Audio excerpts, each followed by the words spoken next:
Yo, what's good everyone? This is AEO Boxing from Adiba, and we're here to talk about Teofimo Lopez's next move. So last night, Teofimo Lopez defeated Steve Claggett in a 12-round decision. It wasn't a spectacular showing or a statement win, and out of all the fights that happened last night, Teo had the least impressive win. I would say Bam Rodriguez had the best, but that's besides the point. For what it was an entertaining fight, a lot of punches thrown and back and forth action, in which Teo won almost every round, but Claggett was competitive in each of them. And with Teo defending his belt twice this year, Teo's looking to make a major move for his next fight by either unifying with Isaac Pitbull Cruz, the WBA champion, or moving up to welterweight to challenge Terence Crawford.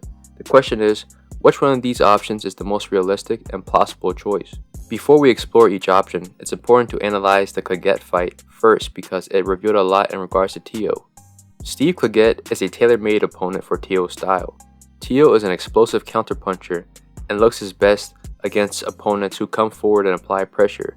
This is why Claggett was chosen. Teo made it seem like he was the only option available and that no one wanted to fight him, but it was revealed that Teo could have fought Raymond Morataya, Elvis Rodriguez, and Kenneth Sims, but chose Claggett. So that should tell you that Teo and his team don't want to fight guys that are capable of boxing and moving, unless he has to, because those styles give him the most trouble. Claggett was chosen in order to make Teo look good, and to a certain extent, Teo did look good last night. Teo's counterpunching skills was on full display last night because Claggett kept his head on the line and was always coming forward, which made him an easy target. Teo was able to stun and hurt Claggett several times, especially with uppercuts. Teo would have success backing up Claggett in the later rounds as well. Furthermore, the fight showed that Teo can fight at a high pace while maintaining a high output. He's conditioned enough to fight any fighter with high volume and pressure at 140. However, Claggett did have some success in this fight. He consistently applied pressure with a high volume and forced Teo onto the ropes for the most of the fight. While on the ropes and on the insides, Claggett was able to land combinations. Though Teo was able to catch, slip, roll, and evade most of these punches, Claggett still managed to land several strong right hands. Teo was effective along the ropes and in the pocket, but he was more effective at mid-range and on the outside. But like stated before, Teo was basically forced to fight Cleggett's fight due to the pressure.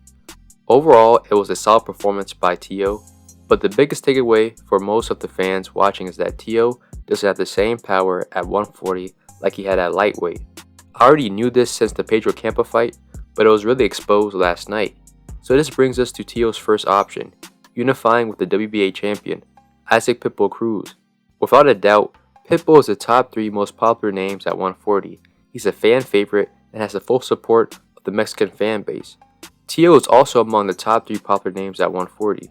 He may not have the biggest fan base, but he has a great resume and is a polarizing guy that you either hate or love. Because of this dynamic, the unification fight between them two would be huge. The only obstacle in the way are promoter politics. Teo's with Top Rank while Pitbull Cruz is with Manny Pacquiao Promotions in the PBC. This would be the most likely reason why the fight would never happen, but if the Saudis get involved, anything's possible. The Saudis already have interest in Pitbull Cruz, which is why he's fighting on that LA card, so maybe they'll have interest in Teo as well. Matter of fact, this fight should be the co-main event for Tank vs Loma, since this is a PBC vs Top Rank fight in itself. But I don't know if Teo's ego will let that happen. And looking at the matchup, Pitbull is an aggressive pressure fighter, so Teo had the perfect tune-up to fight Pitbull. I fully expect for Teo to improve from the Claggett performance and fight better against Pitbull Cruz, in which his counterpunching abilities will be on full display. I would favor Teo going into that fight, but Pitbull isn't Claggett. He's younger, shorter, and a better fighter, and could possibly have more power. So I can see Pitbull having the same success as Claggett, especially along the ropes. But Pitbull will need to go through Raul Valenzuela first. And though Pitbull is the favorite in that fight, it's not a guarantee that he'll win. The second option is for Teo to move up to welterweight and challenge Terence Crawford. Let's cut the bullshit. This fight will never happen. Crawford is campaigning at 154 now, and there's no real reason for him to go back to welterweight. Teo isn't a big enough name to garner enough attention and interest for Crawford to come back to welterweight. And if Crawford were to beat Teo, which is the most likely outcome, he probably wouldn't get the credit he deserves for doing so. So the Crawford fight for Teo is out of the picture. However, Teo can still move up to welterweight. The current WBO champion at welterweight is Brian Norman Jr., and he's signed to Top Rank. Teo is the WBO champion at 140, which means he has the ability to immediately challenge Norman Jr. without going through the WBO rankings at welterweight, and Bob Arum is on board with making this fight. If Teo moves up, he would be the biggest name at the division. Welterweight currently has a lot of young talent, but not a lot of motion nor name recognition. Teo would bring both, therefore making him the man at welterweight. However, that's assuming that Teo beats Norman Jr. Teo is the more accomplished fighter with more experience and would be the favorite, but after Norman's last performance, I cannot sleep on Norman. Like Teo, Norman is an aggressive counterpuncher, but unlike Teo, Norman has power at welterweight. If Teo's power did not fully translate to 140, then his power will not translate to welterweight, which could cause him trouble fighting those naturally bigger guys. Teo would have to switch his style, similar to what Floyd Mayweather did, but I don't know if he's able to do that.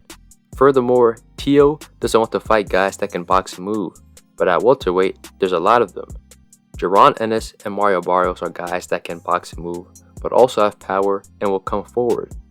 I don't think Teo would want to fight those guys if he doesn't need to.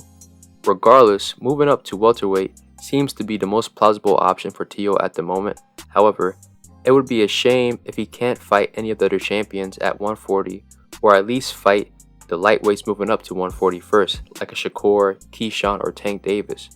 But who knows, this is boxing, anything can happen. But thank you for tuning in with AEO Boxing with Madiba. Like, subscribe, and more content is coming your way.